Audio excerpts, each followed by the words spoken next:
So next we'll be looking at self-publishing your first VR game, a marketing perspective. So time to talk about some marketing side of things. Okay, hi everyone. My name is Andreas Juliusson, and I am the marketing and communication manager for a Swedish VR games developer called Fast Travel Games. I'm also turning 40 today, and I thought, what better way to celebrate than being at VRX and holding a talk, so thank you. So this brief session will be about self-publishing your first VR game. I know there are a lot of studios out there today that still haven't released a game yet. We are one of the studios that have one game on the market, and I thought I'd give you a brief look at what we learned from the process of releasing Apex Construct. In short, Apex Construct was released early 2018, first for PlayStation VR and then followed by the PC high-end headsets. It's an action-adventure. We also released it as a boxed disc version for PlayStation during the summer. To give some context as to why we made Apex Construct, we have a studio that's very much an old team from DICE, the Swedish developer that made Battlefield. So we were quite experienced in first-person games, and we felt that there was a lack of a more comprehensive, in-depth, story-driven action adventures for VR gaming in 2018. I think that's still the case. So that's what we set out to do, really. We also decided to hire myself as a full-time employee to take care of the brand and the IP and the company. We did a game in 14 months with a team from 6 to 10 people. So I thought I'd take you through a couple of the key beats that we set out to achieve for our campaign, the pre-launch and the launch and the post-launch phase. So starting with the phase leading up to launch. As always, you look at the market and you look at your competition and the situation, how it looks when you're planning to release your game. And we saw that the catalog of VR games have boomed tremendously since VR consumer headsets released in 2016, going from 800 games on Steam to over 4,000 today. It's quite a competition to enter. PlayStation is sort of seeing the same development, but it's much more curated store, of course, with content on PlayStation. We also saw that prices ranged from $1 or even free to a full price for a traditional flat screen game of $60. So we had to make an analysis on what price to set on our game as well. We decided to announce our game at Paris Games Week in 2017. We found an opportunity to do this with Sony. And being in the situation that we were in, we were a new studio with no previous releases. We were not known to any audience out there. Our new IP was not known to anyone else. So utilizing Sony as a way to get our game on the market, at least from an announcement standpoint, was very much a key for us. Some of the positives that came out of our announcement was that I mentioned the weight of having Sony back you up through their official channels. We also had a lot of video views coming through the Sony channels as well. And I think the media pickup is something that we couldn't have achieved ourselves at that point in time, where Sony helped us out a lot with that. On the negative side, though, our announcement came in early November 2017. That was 10 weeks before we had planned to launch the game, and we did. So 10 weeks is not a lot of time to prep and hype up, basically, the game. At that point in time, we didn't have any early access version or a demo of our game either, so we really struggled to convey the message to the audiences. Also, part of the Sony partnership was us releasing on PlayStation first and PC a month after. And that led to the PC version, while still being a bit superior to the PlayStation version, was seen as a sort of a secondary. From the announcement beat, we tried to get as much traction as possible for press to write about us and our game. And through the Sony vehicle, we actually got a lot of traction in press in terms of previews. But 75% of the coverage we got came from Sony or PlayStation VR specific and VR specialist media, which meant that we didn't really get enough of our own, which was also, again, part of why we did the deal with Sony from the start. At this time, we didn't have any agency or anything working with us. We handled all in-house. I had joined the company just 2 months earlier, so these 10 weeks were really hectic for me. I found quite quickly that there was a lack of general gaming media interest, and also the mainstream media showed a very clear lack of interest in us and our product. And I think looking back at 2016, basically all of the media wrote about VR and how exciting it was as a medium. Now, things have quite down a lot. As I mentioned before, we didn't have any preview digital demo to share, so we couldn't really excite press and partners to take a look at our game and try it out for ourselves, which was a real bummer for us.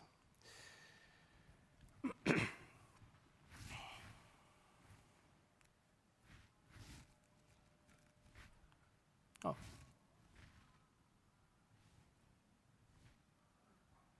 I think the battery might be dead or something. There we go.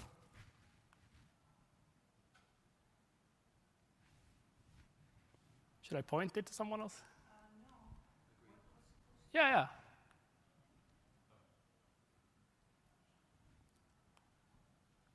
So there should be one section in between here. Can I talk while you have a look at it? Can you have a look at it while I talk about? Yeah, but I only have this slide and the next one is the launch slide. Really? Yeah. Okay. Well, I can briefly mention to you what we did with YouTubers, because that was actually the biggest thing we did for Apex Construct, and I think the most successful beat we made in our campaign. Having the lack of interest from gaming media and being a voice of our own that didn't really have any weight in the market or among consumers, we decided to connect with dedicated VR YouTubers pre-launch of the game, and actually invited 10 of them to Stockholm for a preview event of Apex Construct and sort of a meet and greet with the studio. This was, yeah. Right. Anyway, so the event we did, I think, was a massive success. It cost us almost half our marketing budget, little over $20,000, to fly them to Stockholm and have them meet and greet with us. We also went to a Viking restaurant with fire breathers and stuff. It was really a really cool experience. But what it did was it gave us short-term gains for Apex Construct with over 800,000 video views. More importantly, we got our game communicated through established trusted voices on the market, which we couldn't do ourselves. Long term, we are still in a very good relationship with these content creators. We meet with them regularly and talk to them regularly as well. So it was an expensive event, but it has paid off a lot since then. I would say the only downside is that it took a lot of my time, it took a lot of money. So unless you have those kind of resources, money and manpower to do something like that, it's tricky to pull off, of course. Yeah. I'm sorry, the slide that you had in the screen is actually housing of failure in. All right. Can you restart and try from after the launch slide?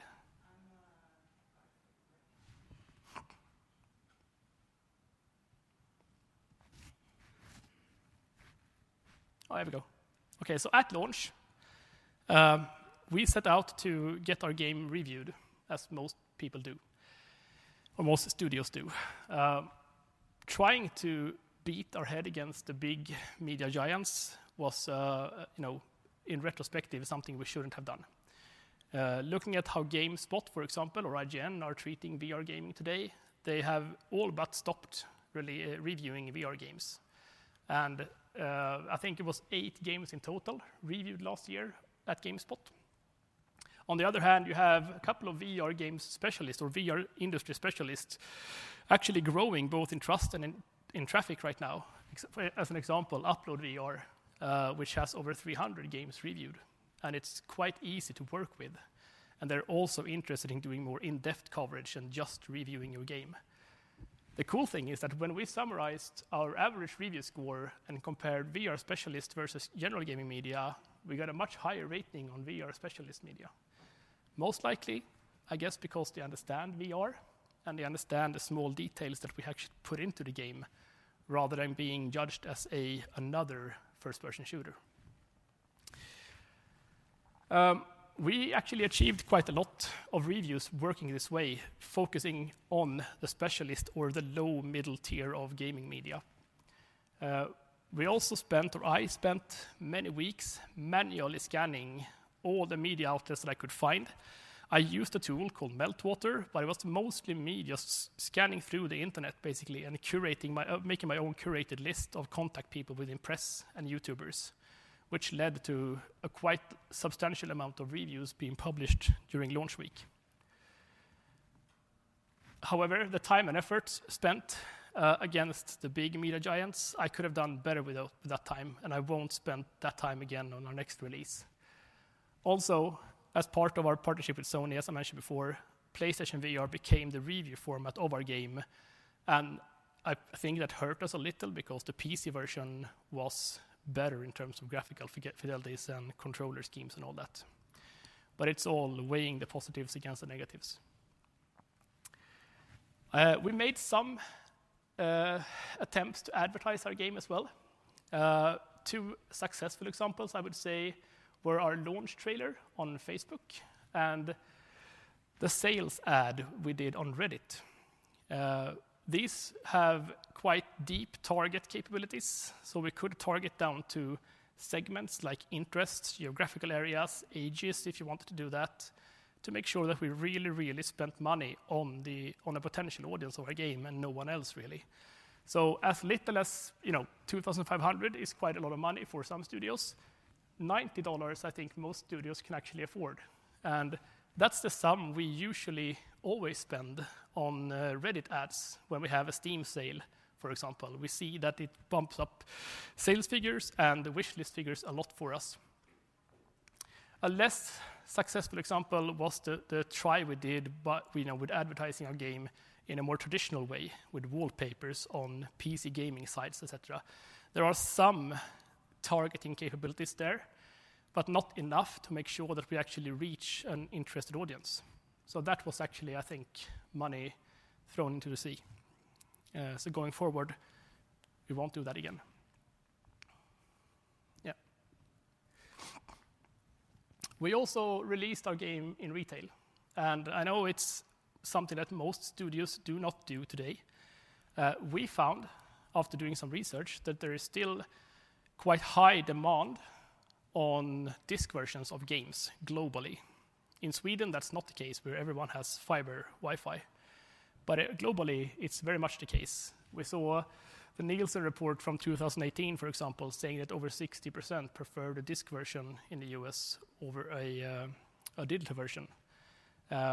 We also saw that there was very little competition among disc versions of VR games on PlayStation.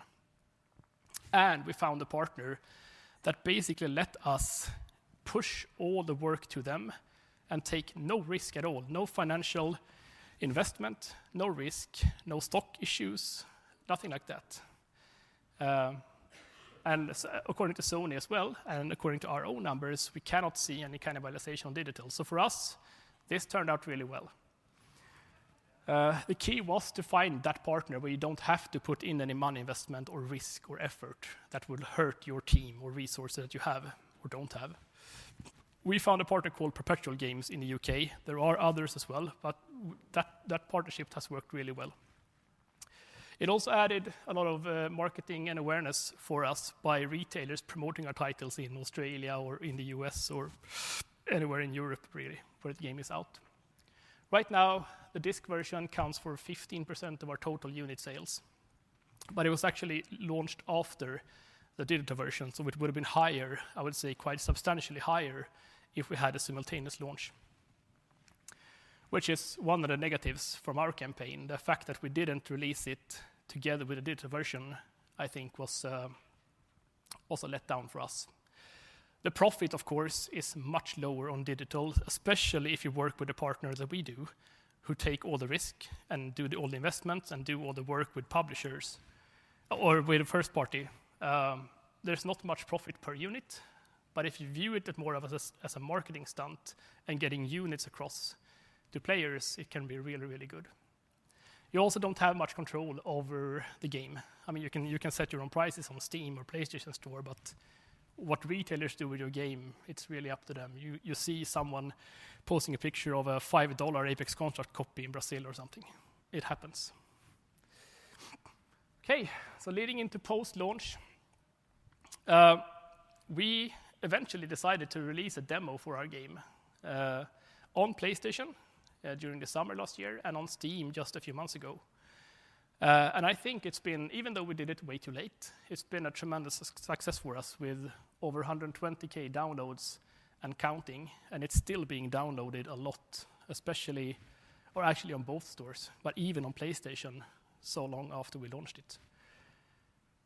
There was a clear baseline increase in sales. It's always hard to determine what the baseline increase comes from, if it's frequent sales initiatives or something other advertising you might do. But it's clear now, having data from over half a year, that we have seen a lot of baseline sales increase due to the demo release, especially on PlayStation. The sentiment is highly positive, and the competition is really, really low at the moment when it comes to releasing a demo. Even on Steam, there's a bunch of demos, but if you look at the quality of the games, there's not many demos that are considered to be AAA titles or really quality titles. So having a demo can put you in a really competitive position. One thing we did not do was to take into account that we need to work with a demo after launching it. So today, after 5 major patches to our main game, the demo experience from last summer is inferior, and it's not really up to par where the game is today, which is a bit troublesome. So we didn't staff for it, we didn't plan for it. We should have had it live before launch to make the most out of the hype it could bring for our campaign. There's also, I would say, both for PlayStation and Steam, there's quite poor visibility for visitors coming there. The user experience is not perfect, so it might require you to sort of hammer this message in externally in communities and stuff. Speaking of communities, that's one of the areas where we have spent the most time on during the last 12 months. We have made, as I mentioned, 5 patches to our game since launch, and this was because we listened to the communities on Reddit, Facebook, forums, etc. We also added a new competitive game mode, and we frequently engage with the communities by running AMAs, we do giveaways, we do contests, etc. to make sure that we and Apex Construct is considered to be a live and a transparent product. This has actually led to February, 2 months ago, being the best in terms of unit sales for Apex Construct since its launch month, which is pretty amazing, like a year after we launched it. So you can see the unit sales without any figures, but still. There are over 400,000 people in the core community groups on Reddit and Facebook combined, for at least for us and the formats that we released our game on. And you can all reach them by paying the massive amount of $0. Trust and transparency, I found, is key for sustained success, so you're not seen as a one-time marketing stunt in these groups. And there are, surprising to me, there are very few active VR studios today in these groups who talk to players, which is, it's good for us, but I would like to see more studios doing this. It's a very efficient way to, and cost-friendly way to sort of promote your products. But it is time-consuming, it takes time, so it might require a studio to have a person like me who can spend time, going back and forth in communication. And it is a difficult balance sometimes between self-promotion and engagement. You do want to engage and be friendly with people and talk to them, but the end goal, of course, is to get them aware of your product or ultimately buy it. So that balance is key, and if you find that balance, they are very appreciative towards you. That's my experience. Lastly, the storefronts. I think this is a key area for any studio today, of course. Our sales for Apex Construct is almost split 50-50 between PC and PlayStation. Most of the sales are on PlayStation Store, if you compare to Steam and Oculus. We also released our game on Viveport, both as a standalone title and as in their subscription program. And we also have it on Green Man Gaming and Humble Store. So Green Man Gaming and Humble Store hasn't done anything for us, really. It was somewhat a good marketing beat in the beginning through Green Man Gaming, first and foremost, I would say. But in terms of unit sales, it doesn't even show in our margins. So Byport, the subscription program, though, has been quite good in terms of getting players to play our game. But again, key here, I think, is to really work in optimizing your first-party stores. We see that most of the traffic to our Steam store page comes from within Steam. So no matter how much you talk about your game on social media, Reddit, you still need a really, really qualitative end destination that properly sells your experience. So, do what you can with GIFs and images and copy, if you want to localize the copy, for example. And I want to mention that as well. This was a major struggle for us. Even if we had me as a full-time employee taking care of publishing, working with PlayStation and trying to have a global release is extremely time-consuming at the moment. I know they're working on combining tools and contacts within the company. But today, if you are serious about releasing your game globally on PlayStation, you have to work with EMEA, which is Europe, Middle Asia, and Middle East and Africa, and North America and Asia. You have to work with them separately in different processes, different tools, and different people. So expect that to take a lot of your time. We never released in Asia for that purpose, for that reason. So to sum it up, this is a checklist for anyone who would like,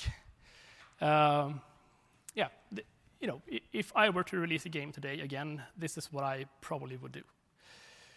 A market analysis, as I mentioned before, you need to understand how your game fits into today's market, what your target audiences are, what the price of your product should be, because it's very hard to move away from that. You can absolutely lower the price, but you can't go higher unless you add content to the game, but even then it's not being viewed as best practice.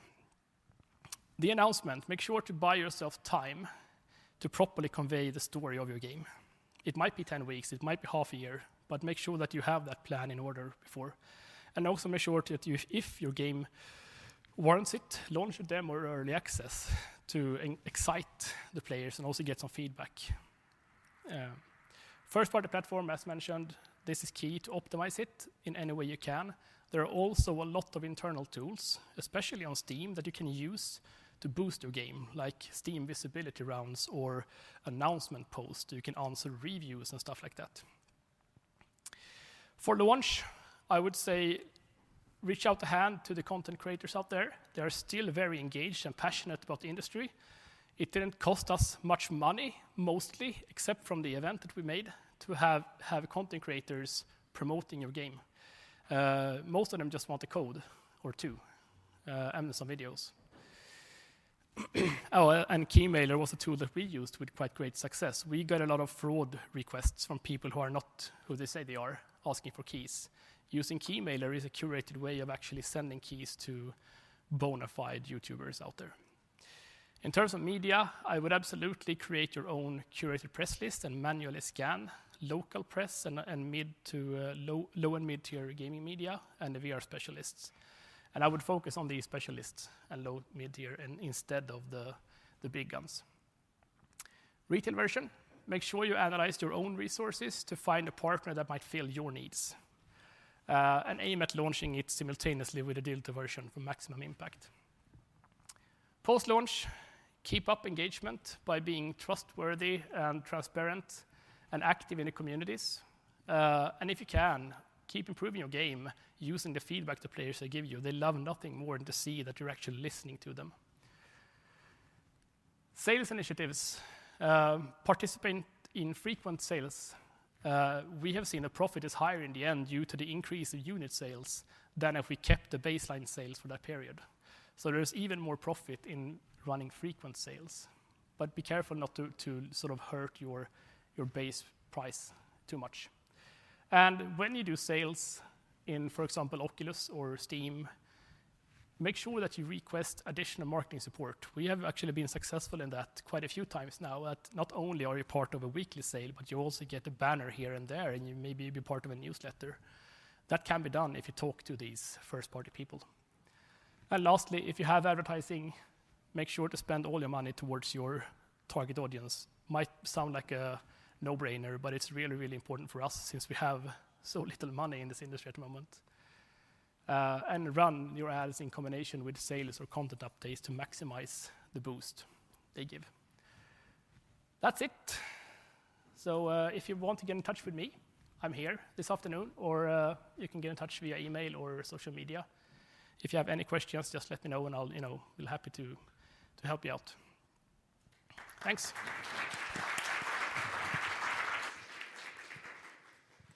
Thanks very much there, Andreas. And particularly thank you for the data. Very, very useful. I'm sure everyone else was making rapid notes of all that as you were presenting it. Thank you. Sure. Should I have questions or no? I'm afraid no, we're just a bit behind schedule, so Yeah, just hook me up outside if you have it. no problem. Thank you very much. Cheers. Bye.